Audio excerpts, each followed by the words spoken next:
Welcome to the OHSAA Boys Basketball 2021 Playoff Preview. I am Michael Roth with Prep Hoops Ohio, and I am with the legend, Kurt Stubbs, here to talk about Divisions 1 through 4 of the OHSAA playoffs. Stubbs, it's great to have you. Hey man, thanks for having me. It's really hard to believe that it's this time of the year again. It just seems like yesterday we were shutting the tournament down last March, unfortunately, but here we are again. Yeah, and we're going to be talking about some familiar faces that we were expecting to make deep runs last year and didn't get a shot, and also some teams that maybe were already out of the tournament last year who now have a much better team this year. So we're going to start off in Northwest Ohio. We're going to start in the Toledo District. We're going to go region by region. And starting off in the Toledo District, top seed is Toledo St. John's. They're at the bottom. They are with Anthony Wayne, Fremont Ross, and they'll be playing Toledo Waite in the first round. And then up top, some pretty interesting teams. Findlay coming off a huge win over Lima Senior. They have the number 3 seed. Sylvania Southview has the 5 seed. They've had a pretty solid season. And Toledo St. Francis de Sales, led by future Kent State Golden Flash Ron Hornbeek, is the 10 seed. So Stubbs, does anything kind of stick out to you in this first district that we're going to be breaking down? Yeah, it's interesting that St. Francis de Sales is a 10 seed. To be honest with you, I mean, Toledo St. John's is obviously the team that always jumps out at people up at Toledo. And they do have some young guys that I think are pretty talented. But to me, the team that jumps off the bracket here is Findlay. Before the season started, I really thought that they were going to be very, very good this year. A lot of their guys, though, double up and play football as well. So, kind of a slow start. But, I think they're starting to figure it out. They caught Lima Shawnee on a good night. Coming off that big game at OG where they had to spend a bunch of energy to come back. But, Findlay still did something that nobody was able to do for quite a while. And they definitely have talent as far as the roster goes. I think they got a good roster as anybody in this district. Yeah, no doubt. You mentioned their slow start off season opening loss to Defiance. And after that, their only 2 losses back-to-back nights at home against Lima Senior and at Ottawa Glandorf. They do seem to be playing their best basketball after that win versus Lima Shawnee. Also had a victory over Toledo St. Francis. And then Southview, both them and Northview, just quietly, they seem to always have a great record. Again, they're sitting at 9-2 this year. Do you think that Southview has a shot to maybe upset Findlay if they were to meet in a district semifinal? I do. The one thing it's always hard to gauge with, your Southview, Northview, Perrysburg, Anthony Wayne coming out of that conference is it's hard to gauge just how good they are because they spend the majority of their season playing in that conference. Most of their games are conference games. So it's really hard to tell until they get up against somebody that, like Findlay is tested theirself. St. John's always test theirself. So it'll be interesting. But I think Southview and Northview have had really good seasons, and both teams have, some talented kids. And we look at Toledo St. John's, they start off the year 0-2 against St. Ed's and Lima Senior, but, they have victories over Whitehall, Cincinnati Oak Hills, Toledo Central Catholic. They also beat Anthony Wayne, who's going to be their likely opponent in the district semifinal. They defeated them 55-42. So, I would say the top seeds are the favorites in Findlay and Toledo St. John's. But Stubbs, I do think I agree with you that maybe I would take Findlay, despite being the 3 seed, over the 2-seeded Toledo St. John's. Anything else you want to add before we go over to the Millbury district? No, I think we covered it. Perfect. Well, heading over to Millbury, top of the district, you have Sylvania Northview, and the other 2 teams on their side of the bracket that really stick out are Ashland and Toledo Start. And at the bottom, it's Lima Senior, and Perrysburg is really the only other notable team down there. But I think the top's a lot more interesting. You mentioned Northview; they have a good record, like they do seemingly pretty much every year. They're 13-2 this season. Only losses coming to Perrysburg and Toledo St. John's. And then Ashland, they've been a team that I feel like has surprised some people this year. Luke Denbo, Eli White, one of the top scoring duos in Northwest Ohio, and they're going to be going up against Toledo Start. What sort of disadvantage do you think that the Toledo City League, because they didn't start as soon as some of the other conferences in Northwest Ohio? Yeah, that's a big deal, really, because and you look at that same situation that's happening in other parts of the state and obviously other states in general. But when you're trying to figure it out in basketball, it takes a couple of months to get the team to where you want to be peaking at that that early February, late January, which is where you see a lot of your teams that end up winning the state. That's when they start to peak. And you wonder, just these teams that get a late start, are they ever going to have that chance to be able to peak, to get that team gelling together? But one thing I will say about Start, man, they have been a great basketball program over the last couple of years. That guy has done a fantastic job. His name's eluding me right now, the head coach up there at Start, but he has done a great job of putting that program together. And, it wouldn't surprise me. Ashland has had a good year, kind of in that no man's land part of the state, right above Mansfield. But they do have some talented kids, especially Denbo. And in Northview with, was it the Sean Craig kid? Sean Craig. Very underrated high school player. But, Start, I wouldn't be surprised. I mean, they're going to be very competitive up top of that district. Yeah, the biggest thing about Start is their first game was January 15th. We're recording this on February 9th, and they've played 14 games in like 25 days. Yes. Yeah. That is insane. So they're going to actually be like sort of rested for this February 26th game, because their last regular season game is the 19th. So they're finally going to have a week off. Yeah, I'm kind of with you. I would not be surprised if we saw Start in a district title game against Lima Senior, who is the prohibitive favorite to come out of the bottom side of this bracket.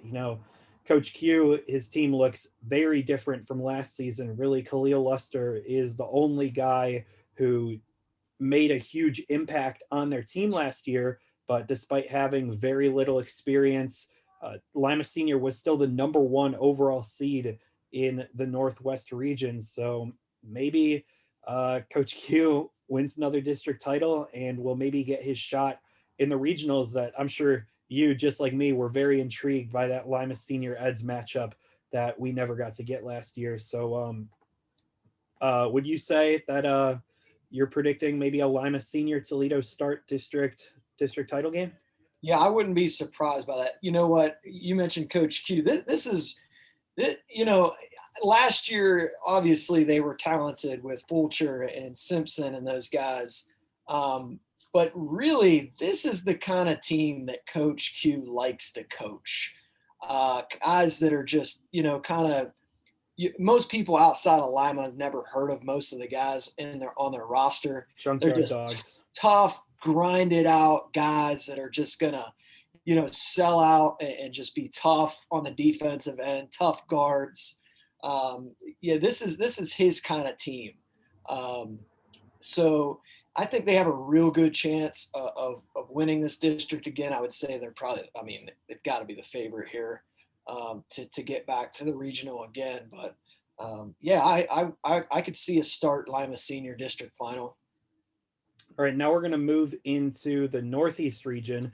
And for the first time ever, the first time since I started covering Ohio high school basketball, the Northeast districts weren't set preseason. They divided them in half, 3 districts in the East, 3 districts in the West, and 2 districts from the West are heading out to Toledo, and one district in the West is staying in Cleveland. So we start in Northeast 5, where St. Ed's, familiar face, is the number 1 seed. And on their side of the bracket, you've got Brecksville, Broadview Heights, and Olmsted Falls. And then on the bottom, there's Bedford and Brunswick are the 2 notable teams. So Stubbs, Eric Flannery in March is very tough to defeat. Just how great of a program, because he seems like every year his teams are ready to go and they're peaking at the end of the season. They have lost 2 games a little recently, but he still does have a fair share of games to get his team back on track heading into the playoffs. Yeah, this is a completely different Eds team than, kind of Coach Flannery's been used to, from just recent memory. You're talking about the Marcellus Hamilton to Kipper Nichols, that era. Then you go into the senior class that he had last year with Blanton and those guys, and Huffman and those guys. And, I know he was disappointed because he had a chance to legitimately win his 3rd state championship last year. I know Moeller is super good, but it just seemed like Ed's had the right ingredients to get it done last year. And this team is completely different. You got Michael Bova, who is kind of the straw that stirs the drink here for this team. But then the rest of the guys, it's just a bunch of guys with size and length and it can do multiple things. And a lot of guys that most people, it's not your typical big household name Eds guys. But they just continue to beat good teams. And again, looking there's some other quality teams in the district, but they're still my favorite up here. Yeah, no doubt. I was a little surprised. Brecksville, Broadview Heights going in the same side of the district as them. This is a team that led by Tyler Ganley. They play in a suburban league that maybe doesn't always have the strongest competition, but they recently pushed Lutheran East to the brink. And as we're recording this, Lutheran East is going to be playing St. Ed's tonight. So we're not sure on the result of that one, but I thought that was pretty interesting. And then at the bottom of the bracket, you have a team that I think has gotten the least respect from anybody else relative to their achievements this year, and that's Bedford.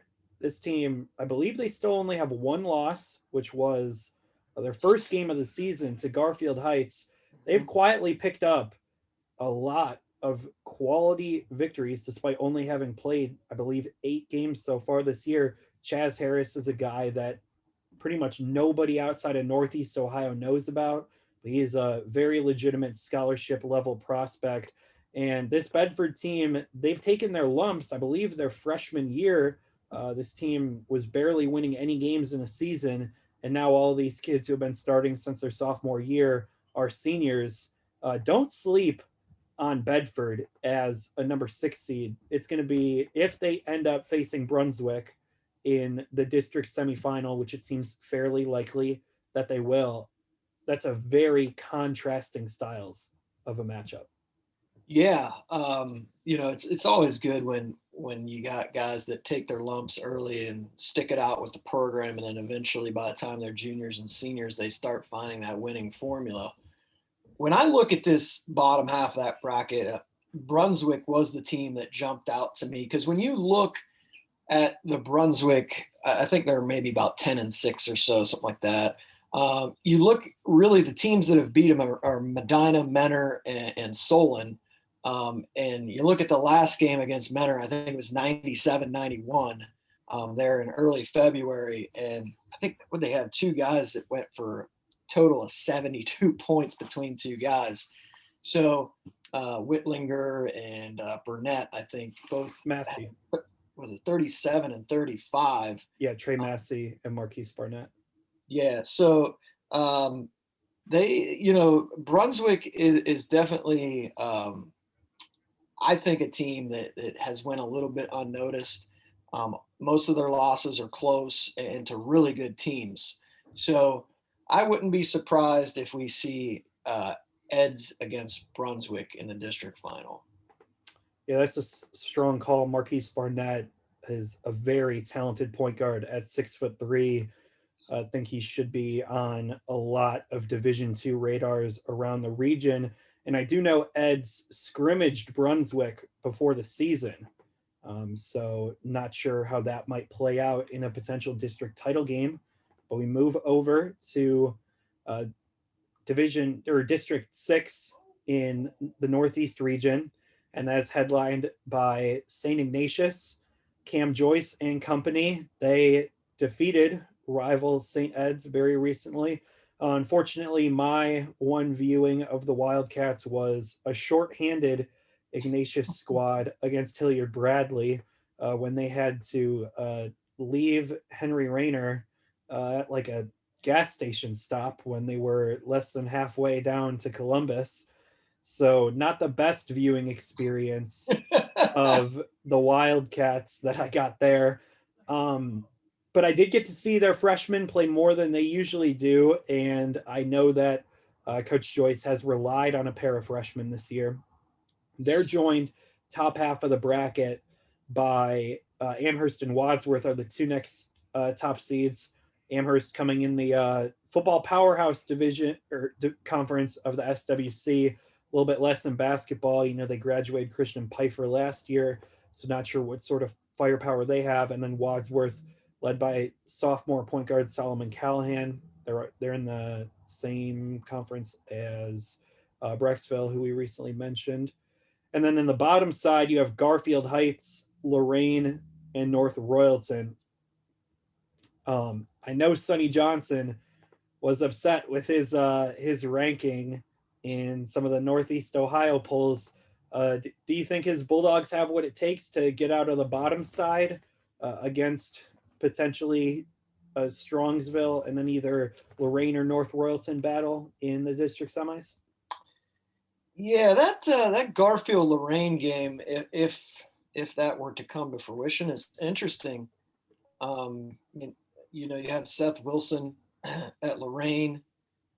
He's a guy that's made a couple of deep tournament runs.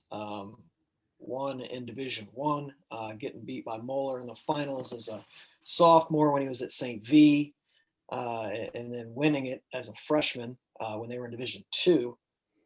So, you know, he's got a lot of big game experience, but, you know, I know Sonny was feeling a little disrespected from his comrades up there in Northeast Ohio.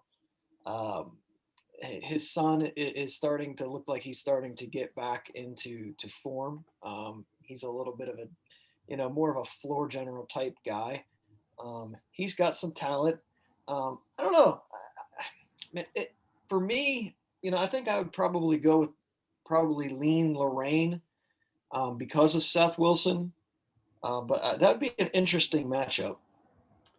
Yeah, I feel like Lorraine has disappointed from their talent level this season. You know, you look at Lorraine, they have a decent amount of experience. You look at some of the top players on their roster. Seth Wilson, senior, committed to West Virginia. You also got Devontae Jackson, Jameer Billings, and Aiden Brown, all who I imagine are getting looks from Division III schools.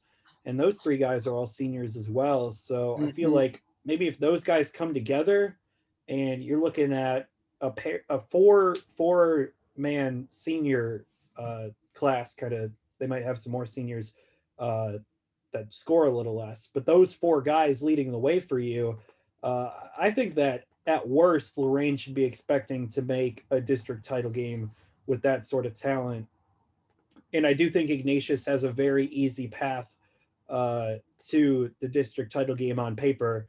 But, you know, that's why they play the game. So, yeah, I would be expecting an Ignatius versus either Garfield or Lorraine. But I do think if Lorraine can get the pieces to go right, I wouldn't be surprised if you see Lorraine win this district at all because the pieces are there. So we will move on to the final east side Northeast region, and that is Northeast 4.